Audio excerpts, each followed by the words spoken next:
Apologies for the text-to-speech synthesis, pronunciation, analysis in the conversion process of the text input from my linguistic tone or pitch, as it may not be accurate in this video.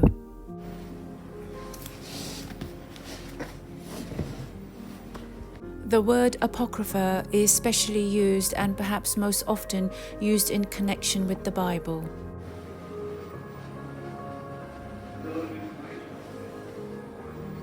Nearly all these books have, at some time or another, been read in churches and treated as scripture. It is found in many Bibles bound up between the Old and the New Testament.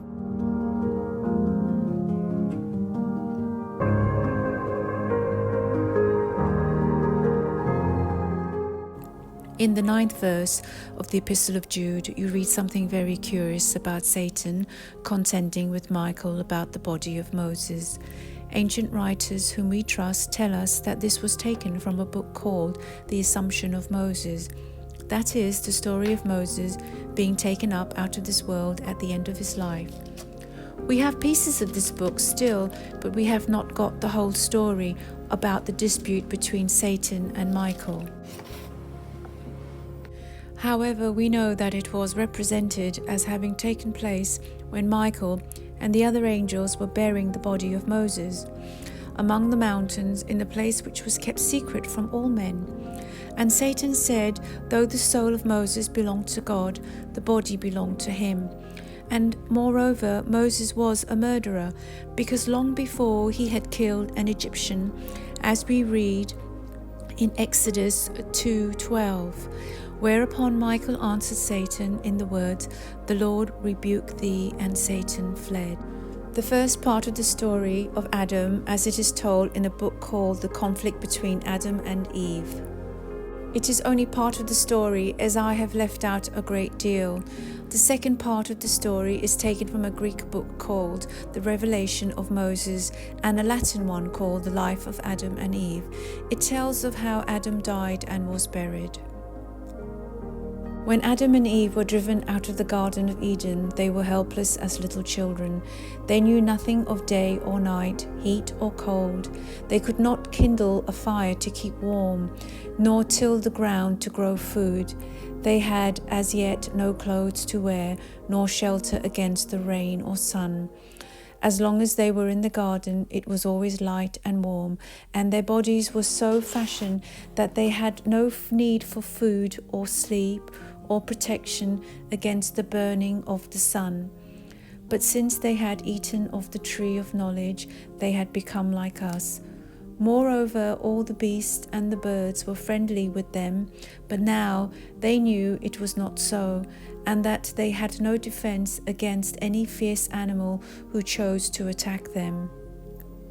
And moreover than all, they knew that the cruel enemy lying in wait for them outside the garden, even Satan, who had hated them from the first day and had brought them out their fall by means of a serpent.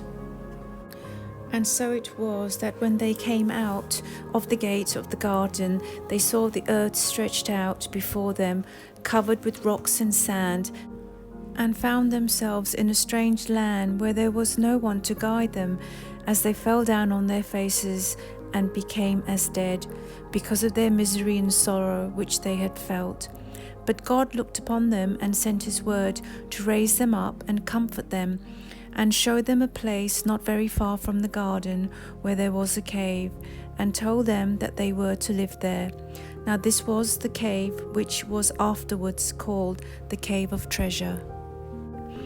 When they first entered into the cave, they did nothing but weep and lament, not only because they had lost the garden, but also because of the first time the sky was hidden from them by the roof of the cave.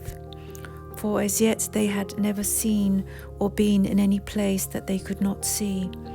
But when the sun set, there was darkness outside the cave as well as inside, and they were frightened beyond measure, for they said, "It is because of what we have done the light has gone out of the heavens and will come back no more." Then the word of God spake to them and said, Be comforted, for it is only for a few hours, and the light will return to you." And they remained praying and weeping in the cave until darkness began to grow less. And after that the sun rose, and Adam went to the mouth of the cave as it shone full upon him. And he felt the burning heat of it on his body for the first time, and thought it was God who had come to afflict and punish him.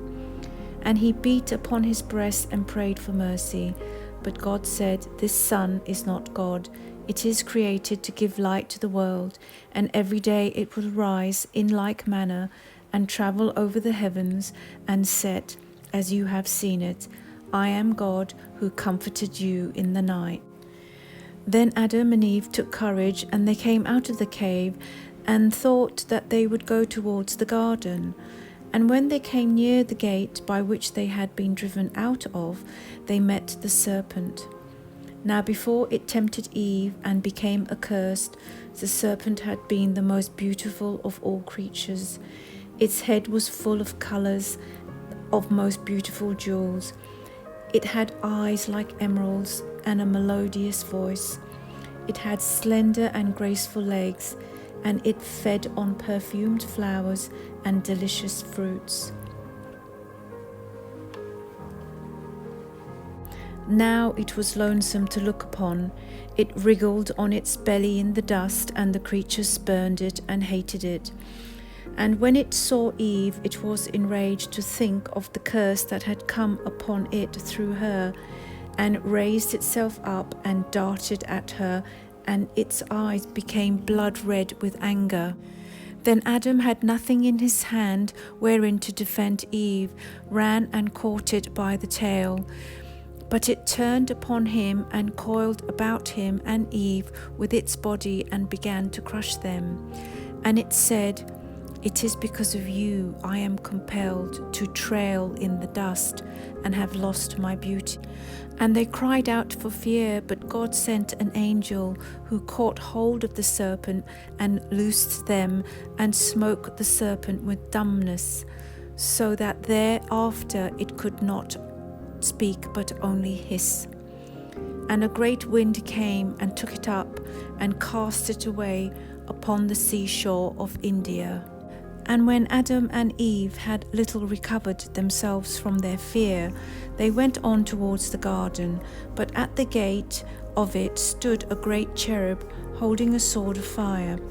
And when they were able to look upon his face, they saw that he was angry, and he frowned upon them and raised up his sword as if he would smite them with it. But he said nothing.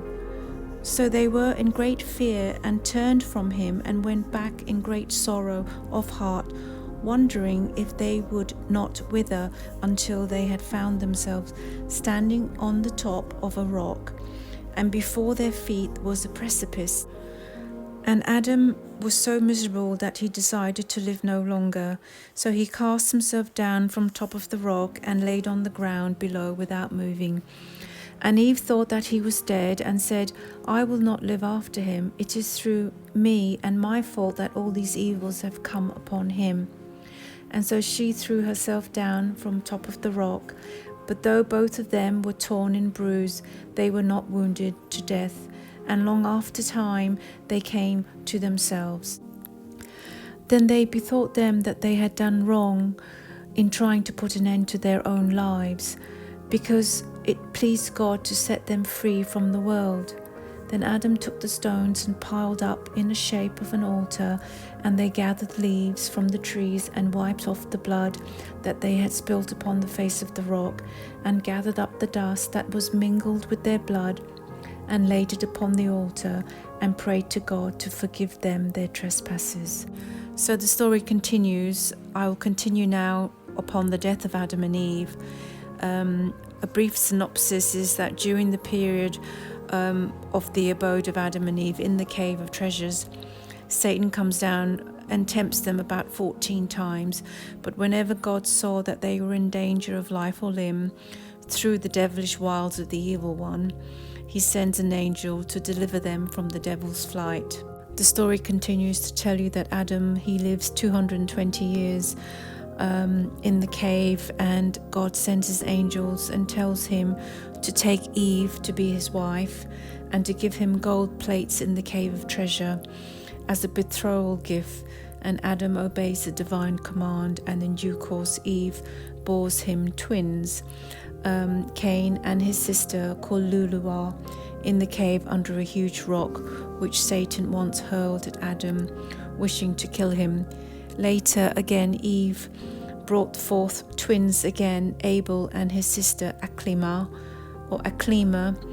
The remainder of the section of the book of Adam and Eve records the story of the murder of Abel by Cain and tells how the earth rejected thrice Abel's body, which Cain tried to bury.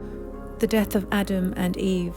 Adam lived 930 years, and there were born to him 30 sons and 30 daughters. And when he was 930 years old, he fell sick and sent for all his children, and also saying, "Come, let us see you before I die." They all gathered together therefore at the door of his dwelling, saving Cain, who was a wanderer upon the face of the earth. But Seth was the eldest of all those that came, and he was the most beloved son of Adam. And Seth said to his father, "Father, what is it that is the matter with you?" And Adam answered, "Great pain and sickness is upon me." And his children said, "What mean you by pain and sickness?" For as yet no one had died upon the earth except Abel, whom Cain slew. Then said Seth, "Father, is it because you long after the garden and desire the fruit of it? If it be so, command me, and I will go to the gate and cast upon my head and weep and pray, and God will send his angels, and it may be that he may suffer me to bring you some of the fruit of the garden, and ye shall eat of it and recover." Eve also wept and said, "My lord Adam, give me half of your disease, and let me bear it for you, because it is through my fault that this evil has come upon you." Then said Adam, "I will tell you that you shall do.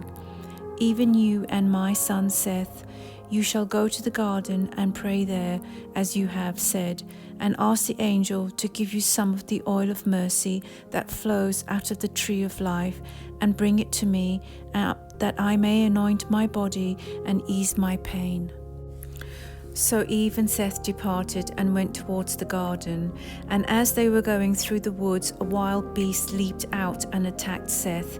And Eve was terrified and cried out, "Alas, alas, what will become of me at the last day? Surely all that have done evil will curse me, saying, Woe unto Eve, because she kept not the commandment of God." And she cried out upon the wild beast, "How wouldst thou not afraid to fight the image of God? How is thy mouth opened against him? Dost thou not remember that God put thee in subjection to us?" And the beast spake with a man's voice and said, "What have we to do with thee and thy weeping and thy complaints? How was it that thy mouth was open to eat the fruit? Accuse me not, lest I begin to accuse thee." Then said Seth to the beast, "Shut thy mouth, be silent, dare not touch the image of God." And the beast answered, "Thee I will obey, O Seth." And it fled and left him wounded and went back to its den. So Eve and Seth went on to the garden and wept before the gates, beseeching God to send them the oil of mercy for Adam. And God sent Michael the archangel to them and said, "Seth, thou man of God, weary not thyself with making supplications for the oil of mercy, for it cannot be given to thee now. But when the times are fulfilled, then shall come one who shall anoint thy father with that oil, and he shall rise up and return to the garden. And he and all his seed and the evil heart shall be taken from them, and the new heart shall be given to them to understand that which is good. And God shall dwell in the midst of them, and they shall be his people. But now go back to thy father, for his end is near, even within 3 days, and tell him these words, and watch what shall come to pass when he is taken from thee. And they returned therefore to Adam and told him, and he groaned and said, Alas, O Eve, what is it that thou hast done to bring upon us the dominion of death? Now therefore call together all our children and our children's children, and tell them concerning our sin from the first to the last. And so when they were assembled, Eve spoke to them and told them the whole story of how Satan came to the serpent and taunted it for paying homage to Adam and Eve. For as much as they were neither so beautiful nor so wise as itself, and he persuaded the serpent to let him speak through its mouth. And at that hour, when the angels go up to heaven to worship God, the serpent slipped over the wall and found Eve by the tree of knowledge, and of what had happened after that until the times when they were cast out of the garden. And when they were ceased, she stopped speaking, and then her children departed.